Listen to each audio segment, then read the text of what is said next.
শেলভাঙ্কারের মৃত্যুর মধ্যে কোনো রহস্য আছে কিনা জানা না গেলেও আমার মন বলছিল কোথায় যেন একটা গণ্ডগোল রয়েছে।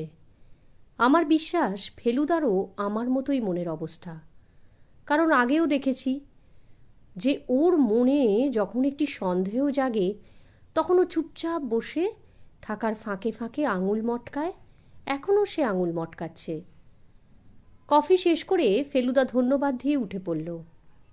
বলল, তুমি যখন আরও দিন সাতেক রয়েছ তখন নিশ্চয়ই আবার দেখা হবে। ডক্টর বৈদ্য যদি আসেন তাহলে যেন একটা খবর পাই। আমরা স্নো ভিউ হোটেলে আছি। হেলমুট আমাদের সঙ্গে বাংলোর গেট পর্যন্ত এলো। গুড বাই করার সময় সে শুধু একটা কথাই বলল, মূর্তিটা কোথায় গেল সেটা জানতে পারলে খানিকটা নিশ্চিন্ত লাগত। কুয়াশা কাটলে কি হবে, আকাশে মেঘ এখনো কাটেনি। অল্প অল্প ঝিরঝিরে বৃষ্টিও পড়ছিল। তবে এরকম বৃষ্টি ভালোই লাগে। ছাতার দরকার হয় না। গা ভিজল কি না ভিজল বোঝাই যায় না, অথচ শরীরটা বেশ ঠান্ডা হয়ে যায়। বাটার দোকানটা দেখলাম আমাদের হোটেল থেকে খুব বেশি দূরে নয়। দুজনের জন্য হান্টিং বুট কেনা হলো। ফেলুদা বলল, রাস্তাঘাট যখন জানা নেই তখন আজকের দিনটা অন্তত ট্যাক্সি ছাড়া গতি নেই। আপাতত টিবেটান ইনস্টিটিউট, দুর্দান্ত সব থাঙ্কা, পুঁথি আর তান্ত্রিক জিনিসপত্রের সংগ্রহ আছে শুনেছি।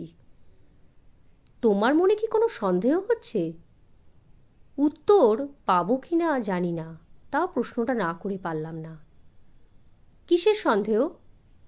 এই যে মিস্টার শিলভাঙ্কার স্বাভাবিক মরেননি। এখনো সেটা ভাববার বিন্দুমাত্র কারণ ঘটেনি। তবে যে মূর্তিটা পাওয়া যাচ্ছে না, তাতে কি হলো? লোকটা পাথর চাপা পড়ে জখম হয়েছে, পকেট থেকে মূর্তি গড়িয়ে পড়েছে। যারা তাকে উদ্ধার করেছে তাদের মধ্যে কেউ সেটিকে দেখতে পেয়ে ট্যাকস্থ করেছে, ব্যাস ফুরিয়ে গেল। খুন করা এমনিতেই সহজ নয়, তার উপর মাত্র 1000 টাকার একটা মূর্তির জন্য খুন, এ তো ভাবাই যায় না। আমি আর কিছু বললাম না, খালি মনে মনে বললাম, একটা রহস্য যদি গজিয়ে ওঠে তাহলে ছুটিটা জমবে ভালো। সারি সারি দাঁড়ানো জিপের একটার দিকে এগিয়ে গিয়ে তার নেপালি ড্রাইভারকে ফেলুদা জিজ্ঞেস করল, ভাড়া জায়গা? লোকটি বলল, কাহা জায়গা? টিবেটান ইনস্টিটিউট, মালুম হ্যায়? হ্যাঁ, बैठ जाइए। আমরা দুজনেই সামনের ড্রাইভারের পাশের সিটে বসলাম। ড্রাইভারটা গলায় মাফলারটা জড়িয়ে নিয়ে মাথায় একটা ক্যাপ চাপিয়ে জিপটা ঘুরিয়ে যে পথে আমরা শহরে এসে ঢুকেছিলাম সেই পথে উল্টো মুখে চলতে থাকলো। ফেলুদা একটা সিগারেট ধরিয়ে লোকটার সঙ্গে বাতচিত আরম্ভ করে দিল। কথা বেশি হিন্দিতেই হলো, আমি সেটা আর বাংলায় লিখছি। এখানে সেদিন যে অ্যাক্সিডেন্টটা হয়েছে সেটার কথা তুমি জানো? সবাই জানে। সে ড্রাইভার তো বেঁচে আছে, তাই না? ওহ, ওর খুব ভাগ্য ভালো। গত বছর একটা অ্যাক্সিডেন্ট হয়, সেও পাথর পড়ে, তাতে ড্রাইভারটাও মরেছিল আর যাত্রী বেঁচে গেছিল। তুমি এই ড্রাইভারকে চেনো? চিনব না? এখানে সবাই সবাইকে চেনে। সে কি করছে এখন? আবার অন্য একটা ট্যাক্সি চালাচ্ছে, SKM 463। নতুন ট্যাক্সি? অ্যাক্সিডেন্টের জায়গাটা তুমি দেখেছ? হ্যাঁ, ও তো নর্থ সিকিম হাইওয়েতে, এখান থেকে 10 কিলোমিটার। কাল একবার নিয়ে যেতে পারবে? কেন পারবো না? তাহলে এক কাজ করো, 8টা নাগাদ বেরোবো সকালে। আমরা স্নো ভিউ হোটেলে থাকি, তুমি চলে এসো। বহুত আচ্ছা। একটা জঙ্গলের মধ্য দিয়ে খাড়াই পথ ধরে উঠে গিয়ে টিবেটান ইনস্টিটিউট। ড্রাইভার বলল, জঙ্গলে নাকি খুব ভালো অর্কিড আছে, কিন্তু সেসব দেখবার সময় এখন নয়। গাড়ি একেবারে সোজা ইনস্টিটিউটের দরজার সামনে গিয়ে থামল। প্রকাণ্ড দোতলা বাড়ি, তার গায়ে বোধ হয় তিব্বতী ধাঁচেরই সব নকশা করা। চারিদিক এত নির্জন আর নিস্তব্ধ যে একবার মনে হলো ইনস্টিটিউট হয়তো বন্ধ হয়ে গেছে। কিন্তু কাছে গিয়ে দেখি দরজা খোলা। দরজা দিয়ে ঢুকেই দেখি একটা প্রকাণ্ড হল ঘরে এসে পড়েছি। আর দেয়ালে লম্বা লম্বা ছবি ঝুলছে, এগুলোকেই বলে থাঙ্কা। আর মেঝেতে রয়েছে নানান রকম খুঁটিনাটি জিনিসপত্রে বোঝাই সারি সারি কাঁচের আলমারি আর শোকেশ। কোন দিকে যাব বুঝতেই পারছি না। এমন সময় একজন ঢোলা সিকিমি পোশাক আর চশমা পরা ভদ্রলোক আমাদের দিকে এগিয়ে এলেন। ফেলুদা তাকে ভীষণ ভদ্রভাবে জিজ্ঞেস করল, ডক্টর গুপ্ত আছেন কি? ভদ্রলোক ইংরাজিতে উত্তর দিলেন, দুঃখের বিষয়, কিউবেটার সাহেব আজ অসুস্থ, আর আমি তার অ্যাসিস্ট্যান্ট। কিভাবে আপনাদের সাহায্য করতে পারি বলুন? ফেলুদা বলল, না, মানে একটা বিশেষ ধরনের তিব্বতী মূর্তি সম্বন্ধে আমি একটু ইনফরমেশন চাইছিলাম। নামটা জানি না, তবে কোনো এক দেবতার মূর্তি। তার 9টা মাথা আর 34টা হাত। ভদ্রলোক হেসে মাথা নেড়ে বলল, yes yes, Samantak Samantak, Tibet is full of strange gods. আমাদের কাছে একটা সামন্তকের মূর্তি আছে, এসো দেখাচ্ছি। কিন্তু ওর বেস্ট স্পেসিমেন এই কিছুদিন আগে একটি ভদ্রলোক আমাদের দেখতে এনেছিলেন। Unfortunately he is dead now. I see. প্রয়োজনে ফেলুদার অ্যাক্টিং দেখবার মতো। আমরা ভদ্রলোকের পেছন পেছন একটি আলমারির দিকে এগিয়ে গেলাম। যে মূর্তিটা ভদ্রলোক বার করে আমাদের সামনে ধরলেন, সেটা চেহারা ভয়ঙ্কর।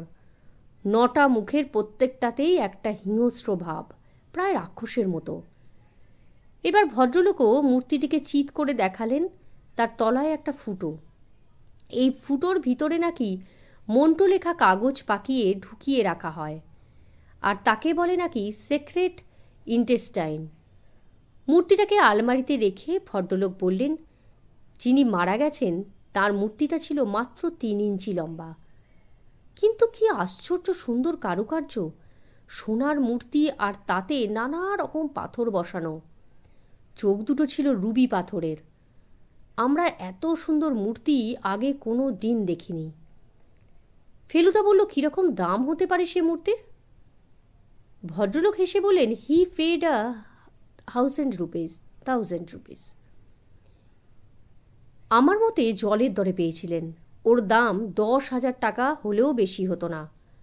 আমাদের কিউরেটার নিজে তিব্বত গেছেন, দালাই লামার সঙ্গে বসে মরার মাথার খুলিতে চা খেয়েছেন, কিন্তু তিনিও অত ভালো মূর্তি কখনো দেখেননি। ভদ্রলোক এর পরে আমাদের আরও অনেক জিনিস দেখিয়ে অনেক কিছু বোঝালেন। ফেলুদা সেসব মন দিয়ে শুনলেও আমার কোনো কথাই কানে ঢুকল না। আমি শুধু ভাবছি, সেলভাঙ্কারের মূর্তির দাম ছিল 10,000 টাকা। 1,000 নয়, 10,000। 10,000 টাকার মূর্তির লোভে কি একজন আর একজনকে খুন করতে পারে না? অবশ্যই তারপরেই আবার মনে পড়ল যে পাহাড় থেকে গড়িয়ে পড়ে তার জিভ প্রচণ্ড আঘাত লাগার ফলেই সেলভাঙ্কার মারা গিয়েছিল। তাই যদি হয় তাহলে তো খুনের কথাটা আসেই না। টিবেটান ইনস্টিটিউট থেকে বেরোনোর সময় আমাদের গাইড ভদ্রলোক হেসে বললেন, জামান্তক সম্বন্ধে হঠাৎ লোকের এত কৌতূহল কেন বুঝতে পারছি না। এর মধ্যেই তোমরা ছাড়া আরও একজন জিজ্ঞেস করে গেছে, যিনি মারা গেছেন তিনি কি? না না, তার কথা বলছি না, আর একজন। কে মনে পড়ছে না? ভদ্রলোক কিছুক্ষণ মাথা নেড়ে বললেন, না, শুধু প্রশ্নটা ছাড়া আর কিছুই মনে পড়ছে না। আসলে সেদিন এখানে এক দল আমেরিকান এসছিলেন, আমাদের চেগিয়ালের অতিথি। তাদের নিয়ে এত ব্যস্ত ছিলাম, ইনস্টিটিউট থেকে বেরিয়ে যখন জিপে উঠছি তখন দেখি চারিদিক অন্ধকার হয়ে এসছে। ঘড়িতে 5টা বাজতে 5 মিনিট। দিনের আলো এত শিগগিরই যাবার কথা নয়। জঙ্গল থেকে জিপ খোলা জায়গায় বেরোনো মাত্র বুঝতে পারলাম পশ্চিমে ঘন কালো মেঘই এই অন্ধকারের কারণ। ড্রাইভার বলল, দিনের বেলাটা এখানে অনেক সময়ই ভালো যায়, যত দুর্যোগ রাত্রিরে। আজ আর ঘোরাঘুরির কোনো মানে হয় না, তাই আমরা হোটেলে ফিরে যাওয়াটাই স্থির করলাম। গাড়িতে ফেলুদা কোনো কথা বলল না। ও যে কি ভাবছে তা বোঝার উপায় নেই, তবে ওর চোখ যে কাজ করে চলেছে তাতে কোনো সন্দেহ নেই। চলন্ত গাড়ির জানলার বাইরে সব কিছুর দিকেই ওর সজাগ দৃষ্টি। কোনো নতুন জায়গায় এলেই, আগেও দেখেছি, ফেলুদা এইভাবেই প্রায় জায়গাটাকে গিলে খায়। আর একদিন যদি আমরা এ রাস্তা দিয়ে যাই, আমার বিশ্বাস ফেলুদার পর পর সব দোকানের নামই মুখস্থ হয়ে যাবে। আমি যে করে ফেলুদার চোখ আর মেমোরি পাবো তা জানি না। অবশ্যই আমার বয়স এখন মাত্র 15 আর ওর 28। হোটেলে পৌঁছে যখন জিপের ভাড়া দিচ্ছি, তখন আবার শশধর বাবুর সঙ্গে দেখা। এখনও সেই ব্যস্ত অন্যমনস্কভাবে বাজারের দিক থেকে ফিরছেন। প্রথমে আমাদের দেখতেই পাননি, তারপর ফেলুদার ডাক শুনে একটু চমকে হেসে আমাদের দিকে এগিয়ে এলেন। সব ব্যবস্থা হয়ে গেল? কালকের ফ্লাইটেই যাচ্ছি। ফেলুদা বলল, বোম্বে গিয়ে একটা ব্যাপারে একটু খোঁজ করে দেখতে পারবেন কি? মিস্টার সেলভাঙ্কার এখানে একটা তিব্বতী মূর্তি কিনেছিলেন, একটা মূল্যবান দুষ্প্রাপ্য স্পেসিমেন। সেই মূর্তিটা তার জিনিসপত্রের সঙ্গে ফেরত গেছে কিনা। শশধরবাবু বললেন, নিশ্চয়ই দেখব। কিন্তু আপনি ব্যাপারটা জানলেন কি করে? ফেলুদা সংক্ষেপে নিশিকান্তবাবু আর হিপির কাছে যা জেনেছে সেটা বলল। সব শুনে টুনে শশধরবাবু বললেন, বুক পকেটে মূর্তিটা রাখাটাই ওর পক্ষে স্বাভাবিক বলে মনে হচ্ছে। He had a great passion for art objects.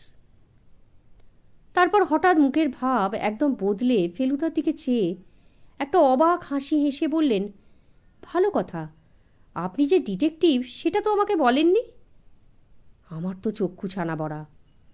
ফেলুদারও দেখি মুখ হাঁ হয়ে গেছে। কি করে জানলেন? ভদ্রলোক হাসতে হাসতে তার মানিব্যাগ থেকে একটা কার্ড বের করে ফেলুদাকে দেখালেন। আমি জানি সেটা ফেলুদারই কার্ড। তাতে লেখা আছে, প্রদোষচন্দ্র মিত্তর, প্রাইভেট ইনভেস্টিগেটর। আপনি যখন জিপের শেয়ারটা দিচ্ছিলেন তখনই বোধহয় আপনার কার্ডটা ব্যাগ থেকে সামনের সিটে পায়ের কাছে পড়ে গিয়েছিল। বাংলোয় যখন নামছি তখন ড্রাইভারটা আমায় কার্ডটা দেয়। ভালো করে পড়ে দেখিনি, কারণ চশমাটা ছিল না হাতের কাছে। তারপর থেকে যা গণ্ডগোল, এটার কথা ভুলেই গিয়েছিলাম। এনিওয়ে, এটা আমি রাখছি। আর এই নিন আমার কার্ড। যদি কোনো গোলমাল দেখেন আর মনে করেন আমার আসা দরকার, একটা টেলিগ্রাম করে দেবেন। আর্লিয়েস্ট অ্যাভেলেবল ফ্লাইটে চলে আসব। কবে যাচ্ছেন আপনি? কাল ভোরে। হয়তো আপনাদের সঙ্গে আর দেখা হবে না। আসি। Have a good time. বড় বড় বৃষ্টির ফোঁটা পড়তে আরম্ভ করেছে। ভদ্রলোক হাত তুলে গুড বাই করে হনহনিয়ে বাংলোর দিকে চলে গেলেন। ঘরে এসে ফেলুদা বুট মোজা খুলে হাত পা ছড়িয়ে খাটের ওপর বসে পড়ে বলল, উফ, সত্যি আজ এই প্রথম দিনে এত রকম ঘটনা ঘটল যে উফ ছাড়া আর কিচ্ছু বলা যায় না। ভেবে দেখ, ফেলুদা সিলিংয়ের দিকে তাকিয়ে বলল, একটা ক্রিমিনালের যদি 9টা মাথা হতো তাহলে কি সাংঘাতিক ব্যাপার হতো বলতো। পেছন থেকে এসে খপ করে ধরার আর কোনো উপায় থাকতো না। আর 34টা হাত, সেও সাংঘাতিক। 34 জোড়া হাত করা না হলে অ্যারেস্ট করাই যেত না। বাইরে বৃষ্টি আরম্ভ হয়ে গেছে। ঘরের আলোটা জ্বালিয়ে দিলাম। ফেলুদা তার হাত বাক্সটা খুলে তার থেকে তার বিখ্যাত নীল খাতাটা বের করল। তারপর শোয়া অবস্থাতেই খাতাটা খুলে বুকের ওপর রেখে পকেট থেকে কলমটা বার করে লেখার জন্য তৈরি হলো। সেলভাঙ্কার যেভাবেই মরে থাকুক না কেন, ফেলুদা যে অলরেডি রহস্যের গন্ধ পেয়েছে আর তদন্ত শুরু করে দিয়েছে, সেটা আমার বুঝতে বাকি রইল না।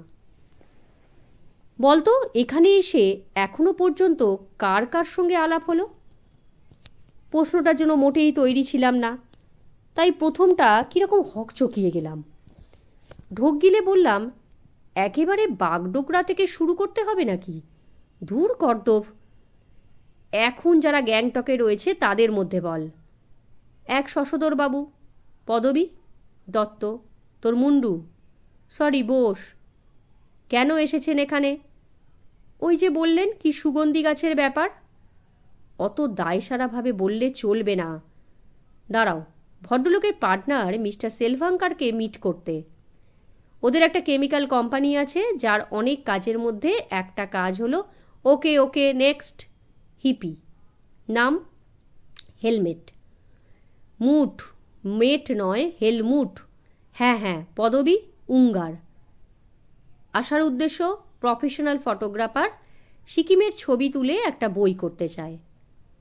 3 দিনের ভিসা পেয়েছিল বলে কয়ে বাড়িয়ে নিয়েছে। নেক্সট। নিশিকান্ত সরকার, দার্জিলিংয়ে থাকেন, 3 পুরুষের বাস, কি করেন জানি না।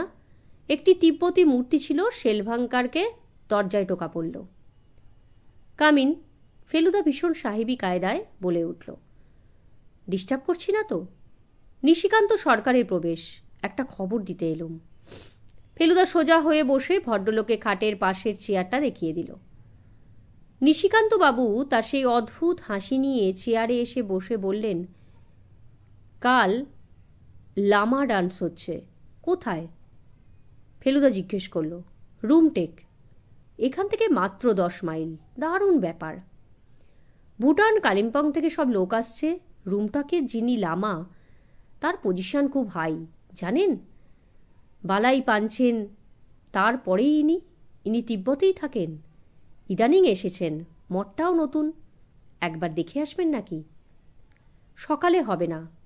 ফেলুদা ভদ্রলোকে একটা চারমিনার অফার করল, দুপুরে খাওয়া দাওয়া সেরে যাওয়া যেতে পারে। আর পরশু যদি যান তাহলে হিজ হেলিনেসের দর্শনও পেতে পারেন। বলেন তো গুটি চারেক সাদা স্কার্ফ জোগাড় করে রাখি। আমি বললাম, স্কার্ফ কেন? নিশিকান্ত হেসে বললেন, ওইটাই এখানকার রীতি। হাই ক্লাস কোনো তিব্বতীর সঙ্গে দেখা করতে গেলে স্কার্ফ নিয়ে যেতে হয়। তুমি গিয়ে তাকে স্কার্ফটা দিলে, তিনি আবার সেটা তোমাকে ফেরত দিলেন, ব্যাস ফর্মালিটি কমপ্লিট। ফেলুদা বলল, লামা দর্শনে কাজ নেই, তার চেয়ে নাচটাই দেখা যাবে। আমারও তাই মত। আর গেলে কালই যাওয়া ভালো। যা দিন পড়েছে, এরপরে রাস্তাঘাটের কি অবস্থা হবে বলা যায় না। ভালো কথা। আপনি আপনার মূর্তির কথা কি শেলভাঙ্কার ছাড়া আর কাউকে বলেছিলেন? নিশিকান্তবাবুর জবাব দিতে দেরি হলো না, ঘুণাক্ষরেও না। Not a soul. কেন বলুন তো? না, এমনি জিজ্ঞেস করছি। এখানকার দোকানে গিয়ে ওটা একবার যাচাই করব ভেবেছিলাম, তবে তারও প্রয়োজন হয়নি। দোকানেই শেলভাঙ্কারের সঙ্গে আলাপ হয়, তারপর সোজা ডাক বাংলোয় গিয়ে জিনিসটা দিয়ে আসি। অবশ্যই উনি একদিন রেখে তারপর দামটা দিয়েছিলেন। নগদ টাকা? না না, সেটা হলে তো আমার সুবিধাই হতো, কিন্তু ক্যাশ ছিল না তার কাছে, চেক দিয়েছিলেন। দাঁড়ান। নিশিকান্তবাবু তার ওয়ালেট থেকে একটা ভাঁজ করা চেক বার করে ফেলুদাকে দেখালেন। আমিও ঝুঁকে পড়ে দেখে নিলাম। ন্যাশনাল অ্যান্ড গ্রিনলেস ব্যাংকের চেক, তলায় দারুণ পাকা সই, এস শেলভাঙ্কার। ফেলুদা চেকটা ফেরত দিয়ে দিল। কোথাও কোনো সাসপিশাস কিছু দেখলেন নাকি? মুখে সেই হাসি নিয়ে নিশিকান্তবাবু জিজ্ঞেস করলেন। না। ফেলুদা হাই তুলল। ভদ্রলোক উঠে পড়লেন। বাইরে একটা চোখ ঝলসানো নীল বিদ্যুতের পর একটা প্রচণ্ড বাজের শব্দে ঘরের কাঁচের জানলাগুলো ঝনঝন করে উঠল। নিশিকান্তবাবু দেখলাম ফ্যাকাশে হয়ে গেছেন। বাজ জিনিসটাকে মোটেই বরদাস্ত করতে পারি না। হে হে, আসি। যখন ডিনার খাচ্ছি তখনও বৃষ্টি, যখন শুতে গেলাম তখনও বৃষ্টি, যখন ঘুমোচ্ছি তখনও এক এক করে কাজের আওয়াজে আর বাজের আওয়াজে ঘুম ভেঙে গেছে, আর বৃষ্টির শব্দ পেয়েছি। একবার ঘুম ভেঙে জানলার দিকে চোখ পড়াতে মনে হলো কে যেন জানলার বাইরের কাঠের বারান্দা দিয়ে হেঁটে গেল। কিন্তু এই দুর্যোগের রাতে কে আর বাইরে বেরোবে? নিশ্চয়ই আমার দেখার ভুল, কিংবা হয়তো ঘুমই ভাঙেনি। পাহাড়ের দিকে জানলার কাছটা মধ্য দিয়ে বিদ্যুতের আলোয় দেখা লাল পোশাক পরা লোকটা হয়তো আসলে আমার স্বপ্নে দেখা। কোন ভোরে বৃষ্টি থেমেছে জানি না। 6:30টায় উঠে জানলার কাছে গিয়ে দেখি আকাশ ঝকঝকে পরিষ্কার, চারিদিক রোদ ঝলমল, আর আমার ঠিক সামনের পাহাড়ের সারির পিছন দিয়ে মাথা উঁচিয়ে রয়েছে কাঞ্চনজঙ্ঘা। দার্জিলিংয়ের চেয়ে অন্য রকম দেখতে, হয়তো অত সুন্দরও না, কিন্তু তাহলেও চেনা যায়, তাহলেও কাঞ্চনজঙ্ঘা। ফেলুদা আমার আগেই উঠে যোগব্যায়াম সেরে স্নানে ঢুকেছিল। এইমাত্র বেরিয়ে এসে বলল, চটপট সেরে নে, অনেক কাজ। 15 মিনিটের মধ্যেই আমার সব কিছু সারা হয়ে গেল। ব্রেকফাস্ট খেতে যখন নিচে নেমেছি সবে 7টা বেজেছে। একটু অবাক লাগলো দেখে যে নিশিকান্ত বাবু আমাদের আগেই ডাইনিং রুমে এসে হাজির হয়েছেন। ফেলুদা বলল, আপনি তো খুব আর্লি রাইজার মশাই। কাছে গিয়ে বুঝলাম মুখে সেই হাসিটা থাকা সত্ত্বেও ভদ্রলোকে কেমন যেন একটু নার্ভাস বলে মনে হচ্ছে। আপনাদের মানে ভালো ঘুমটুম হয়েছিল? বুঝলাম আসলে ওর অন্য কিছু বলার দরকার, আগে একটু পাঁয়তারা কষছেন। ভদ্রলোকের গলাটা শুকনো শোনালো। মন্দ কি? ফেলুদা বলল। কেন বলুন তো? ভদ্রলোক এদিক ওদিক দেখে নিয়ে তার কোটের বুক পকেট থেকে একটা হলদেটে কাগজ বার করে ফেলুদার দিকে এগিয়ে দিলেন। এটা কি ব্যাপার বলুন তো? দেখি কাগজটার ওপর কালো কালি দিয়ে কয়েকটা অদ্ভুত অক্ষরে কি যেন লেখা রয়েছে। ফেলুদা বলল, এ তো তিব্বতী লেখা বলে মনে হচ্ছে। কোথায় পেলেন? কাল রাত্রে, মানে মাঝরাত্রে। অ্যাট ডেট অফ নাইট কেউ আমার ঘরে ফেলে দিয়ে গেছে।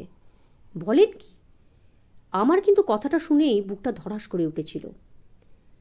নিশিকান্তবাবুর ঘর হলো আমাদের পাশের ঘর। ওটাও হোটেলের পেছনের দিক। আমাদের আর ওর ঘরের জানলার বাইরে দিয়ে একটা বারান্দা আছে, আর সেই বারান্দায় ওঠার জন্য কাঠের সিঁড়ি রয়েছে হোটেলের পিছন দিকে। এটা রাখতে পারি? ফেলুদা জিজ্ঞেস করল। স্বাচ্ছন্দ্যে, কিন্তু কি লিখেছে সেটার একটা না করা অবধি। সেটা আর এমন কি কঠিন? তিব্বতী ভাষা জানা লোকের তো আর অভাব নেই এখানে। আর কিছু না হোক টিবেটান ইনস্টিটিউট তো আছে। হ্যাঁ, সেই আর কি। তবে আর কি, আপনি চিন্তা করছেন কেন? এটা হারমাক হোক বা শাসানি, গোছের একটা কিছু, সেটা ভাববার তো কোনো কারণ নেই, নাকি আছে? নিশিকান্তবাবু চমকে উঠে তৎক্ষণাৎ সামনে নিয়ে বললেন, সার্টেনলি নট। এমনও তো হতে পারে যে এটাই বলা হয়েছে তোমার মঙ্গল হোক বা তুমি দীর্ঘজীবী হও। তা তো বটেই, অবশ্যই। হঠাৎ কথা নেই, বার্তা নেই, আশীর্বাদটাই বা করবে কেন? হুমকিরও তো কোনো কারণ নেই বলছেন। না না, আমি মশাই যাকে বলে not in 7, not in 5। Feluda পেয়ারাকে চা ডিম রুটি অর্ডার দিয়ে বললেন, যাকগে, আর এ নিয়ে ভাববেন না, আমরা তো পাশের ঘরেই রয়েছি, আপনার কোনো চিন্তা নেই। বলছেন, আজ সকালে এই প্রথম ভদ্রলোকের অনেকগুলো দাঁত একসঙ্গে দেখা গেল। আলবাত। চা খেয়েছেন? এবার খাবো আর কি। পেট ভরে ব্রেকফাস্ট করুন, রোদ উঠেছে, দুপুরে লামা নাচ দেখার প্রোগ্রাম আছে, কুছ পরোয়া নেই। আপনাকে যে কি বলে থ্যাঙ্কস দিতে হবে না। আপনার চেকটি যেন খোয়া না যায় সেদিকে খেয়াল রাখবেন। জিপ ঠিক সেই সময় হাজির হলো। আমরা উঠতে যাব, এমন সময় দেখি আর একটা জিপ বাংলোর দিকে থেকে আসছে। নম্বরটা দেখে কেমন যেন চেনা মনে হলো। SKM 463।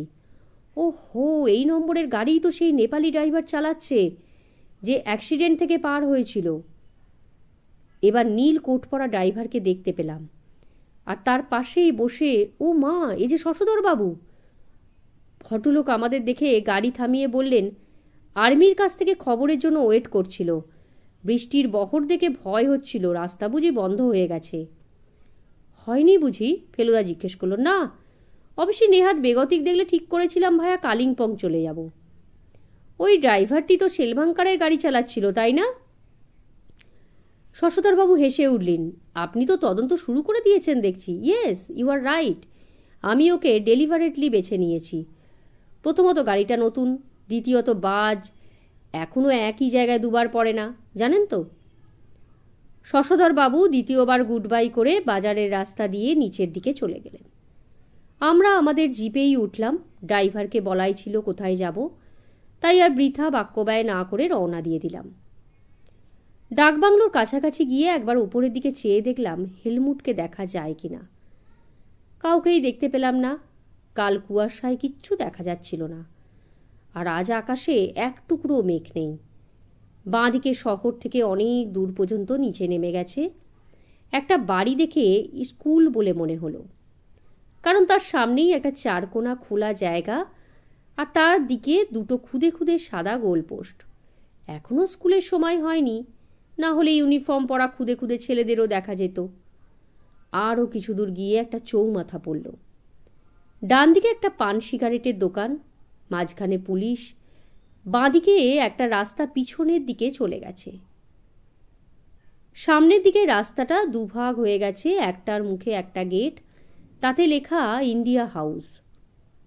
সেটা পাহাড় বেয়ে ওপর দিকে উঠে গেছে। আমরা নিলাম অন্য রাস্তাটা, যেটা সোজা সামনের দিকে এগিয়ে গেছে। মিনিট খানেক চলার পরেই রাস্তার ডান পাশে পাহাড়ের গায়ে পাথরের ফলকে খোদাই করে বড় বড় অক্ষরে লেখা দেখলাম নর্থ সিকিম হাইওয়ে। ফেলুদা একটা অচেনা গান গুনগুন করে গাইছিল। সেটা থামিয়ে ড্রাইভারকে জিজ্ঞেস করলো, ইয়ে রাস্তা কিতনা দূর তক গিয়া? ড্রাইভার বলল, রাস্তা গেছে চুংথাম পর্যন্ত। সেখানে আবার দুটো রাস্তা আছে, যার একটা গেছে লাচেন আর একটা লাচুং। দুটোরই নাম শুনেছি, দুটোরই হাইট ৯,০০০ ফুটের কাছাকাছি, আর দুটোই নাকি অদ্ভুত সুন্দর জায়গা। রাস্তা ভালো? ফেলুদা জিজ্ঞেস করলো। তা ভালো, তবে পানি হোনে সে কাফি কাফি বিগাড় যাতা। ল্যান্ডস্লাইড হয়? হ্যাঁ বাবু, রাস্তা তোড় যাতা, ব্রিজ তোড় যাতা, বিগাড় যাতা। শহর ছাড়তে বেশি সময় লাগলো না। একটা আর্মি ক্যাম্প পেরোতেই একেবারে নিরিবিলি জায়গায় এসে পড়লাম। এখন নিজের দিকে তাকালে পাকা বাড়ির বদলে ফসলের ক্ষেত দেখা যাচ্ছে। এখন ভুট্টা হয়েছে, ধানের সময় ধান হয়। পাহাড়ের গা কেটে সিঁড়ির মতো ধাপে ধাপে করা ক্ষেত, ভারী সুন্দর দেখতে। মাঝে মাঝে রাস্তার ধারে মাইল পোস্ট পড়ছে, আর তাদের সব কিলোমিটার লেখা। প্রথম প্রথম অসুবিধা হচ্ছিল, তারপর মনে মনে হিসাব 5 মাইল = 8 কিলোমিটার করে নেওয়ার অভ্যাস হয়ে গেল। 10 কিলোমিটার ছাড়িয়ে কিছু দূরে গিয়ে জায়গায় গাড়ি থামিয়ে ড্রাইভার বলল, এই হচ্ছে অ্যাক্সিডেন্টের জায়গা। আমরা গাড়ি থেকে নামলাম।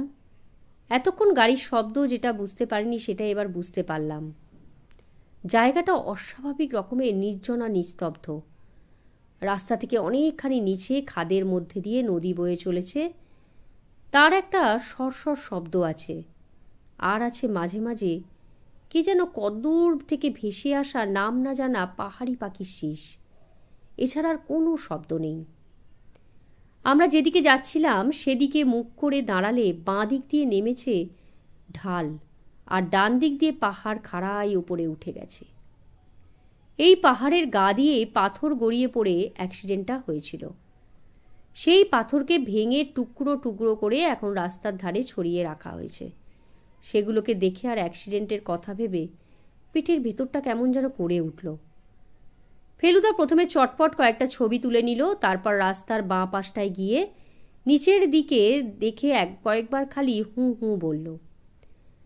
তারপর ক্যামেরাটা কাঁধ থেকে খুলে আমার হাতে দিয়ে বলল, এই ঢাল দিয়ে হ্যাঁচড় বা প্যাঁচড় করে কিছু দূর নেমে যাওয়া বোধহয় খুব কঠিন হবে না। তুই এখানেই থাক, আমার মিনিট 15 মামলা।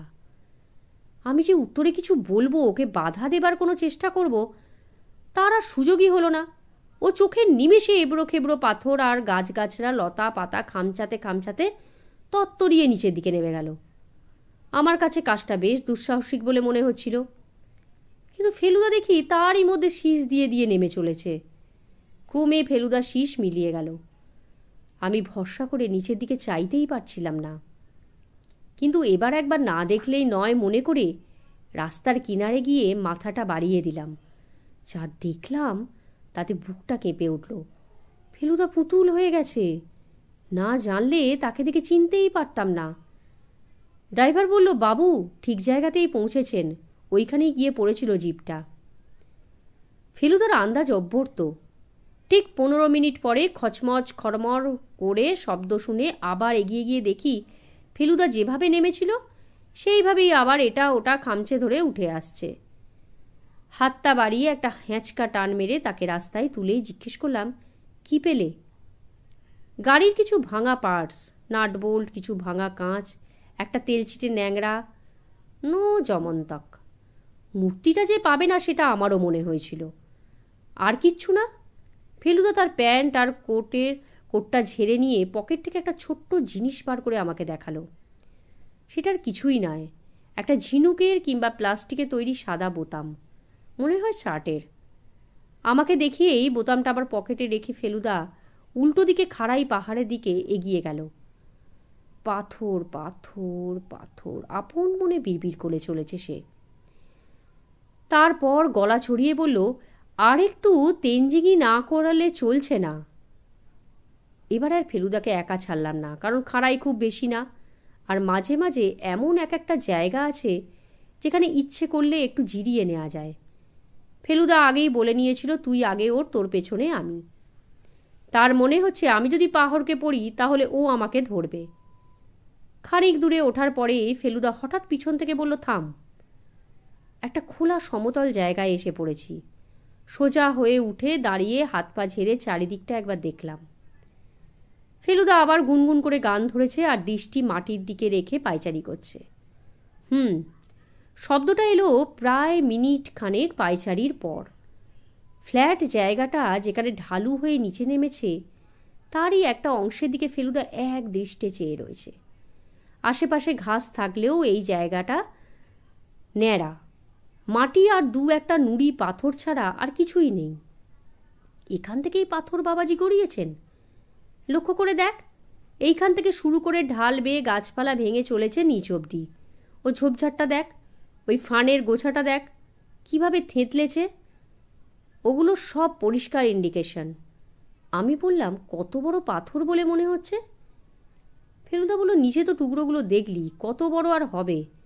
আর এই হাইট থেকে গড়িয়ে পড়ে মারাত্মক দুর্ঘটনা সৃষ্টি করার জন্য একটা ছোটোখাটো ধোপার পুঁটলির সাইজের পাথরই যথেষ্ট, তাই বুঝি? তাছাড়া আর কি, এ হলো মোমেন্টামের ব্যাপার, ম্যাস ইন্টু ভেলোসিটি। ধর, তুই যদি মনুমেন্টের তলায় দাঁড়িয়ে থাকিস আর মনুমেন্টের ওপর থেকে কেউ যদি একটা পায়রার ডিমের সাইজের নুড়ি পাথরও তোর মাথায় তাক করে ফেলে, তাহলে তার চোটেই তোর মাথা ফুটিফাটা হয়ে যাবে। একটা ক্রিকেট বল যত বেশি হাইটে ছোঁড়া যায় সেটাকে লুপতে তত বেশি চোট লাগে হাতে। লোফার সময় কায়দা করে হাতে টেনে নিতে না পারলে অনেক সময় তেলও ফেটে যায়। অথচ বল তো সেই একই থাকছে, বদলাচ্ছে কেবল হাইট, আর তার ফলে মোমেন্টাম। ফেলুদা এবার ন্যাড়া জায়গাটার পাশে ঘাসের ওপর বসে পড়ে বলল, পাথরটা কিভাবে পড়েছিল জানিস? কিভাবে? আমি ফেলুদার দিকে এগিয়ে গেলাম। এই দেখ। ফেলুদা ন্যাড়া অংশটার একটা জায়গায় আঙুল দিয়ে দেখালো। আমি ঝুঁকে পড়ে দেখলাম একটা ছোট গর্ত রয়েছে সেখানে। সাপের গর্ত নাকি? যদ্দূর মনে হচ্ছে ফেলুদা বলে চলল, প্রায় 75% শিওর হয়ে বলা চলে যে একটা লম্বা লোহার ডান্ডা বা ওই জাতীয় একটা কিছু মাটিতে ঢুকিয়ে চার দিয়ে পাথরটাকে ফেলা হয়েছিল। তা না হলে এখানে এরকম একটা গর্ত থাকার কোনো মানেই হয় না। অর্থাৎ যে কি আমিও বুঝে নিয়েছিলাম। তবুও মুখে কিছু না বলে আমি ফেলুদাকে কথাটা শেষ করতে দিলাম। অর্থাৎ মিস্টার শিবকুমার সেলভাঙ্কারের অ্যাক্সিডেন্টটা প্রকৃতির নয়, মানুষের কীর্তি। অর্থাৎ অত্যন্ত ক্রূর ও নৃশংস পদ্ধতিতে কে বা কাহারা তাহাকে হত্যা করিয়াছিল। অর্থাৎ এক কথায় গণ্ডগোল, বিস্তর গণ্ডগোল। খুনের জায়গা থেকে এখান থেকে আর অ্যাক্সিডেন্ট বলবো না। হোটেলে ফিরে আমাকে নামিয়ে দিয়ে ফেলুদা বলল, ওর একটু কাজ আছে, একটু পরে ফিরবে। আমি জানি যে যদি জিজ্ঞেস করি কি কাজ তাহলে উত্তর পাবো না। আমরা ফেরার পথে চৌমাথায় হেলমুটের সঙ্গে দেখা হয়েছিল। তাকে রুমটেকের নাচের কথা বলতে সেও যেতে চাইল। আর যাবেন নিশিকান্তবাবু। কোথায় গেলেন ভদ্রলোক? আর তার সেই হিজিবিজি তিব্বতী লেখার মানে করারই বা কী হলো? একবার মনে হলো ফেলুদা না আসা পর্যন্ত বাজারের রাস্তায় পায়চারি করে কাটিয়ে দিই। তারপর মনে হলো না, হোটেলেই যাই। সঙ্গে একটা গল্পের বই এনেছি, ঘরে বসে সেটা পড়তে পড়তেই ফেলুদা এসে যাবে। হোটেলে ঢুকতেই দেখলাম নিশিকান্তবাবু গোমড়া মুখ করে ডাইনিং রুমে বসে আছেন। অবশ্যই আমাকে দেখেই তার সে পুরনো হাসি ফিরে এলো। বললেন, দাদা কই? বললাম, একটু কাজে বেরিয়েছেন, আসবেন এক্ষুনি। তোমার দাদার গায়ে খুব জোর, তাই না? এ আবার কীরকম প্রশ্ন করেন ভদ্রলোক? আমি কিছু বলার আগেই আবার বললেন, উনি ভরসা দিচ্ছেন বলেই রয়ে গেলুম, তাহা না হলে আজই পাতাতাড়ি গুটিয়ে দার্জিলিং পালাতুম। কেন? ভদ্রলোক হাত কচলাতে শুরু করেছেন। বুঝলাম তার নার্ভাসনেসটা আবার ফিরে এসেছে। ভদ্রলোক এদিক ওদিক দেখে আবার পকেট থেকে সেই কাগজটা বের করলেন। জানো ভাই, 7 জন্মে কারুর কোনো অনিষ্ট করিনি, অথচ এরকম শাসানি শেষটাই আমাকে দিলে। ওটার মানে বের করেছেন নাকি? ভদ্রলোক বলেন, একটা মানে অ্যাংজাইটি ছিল।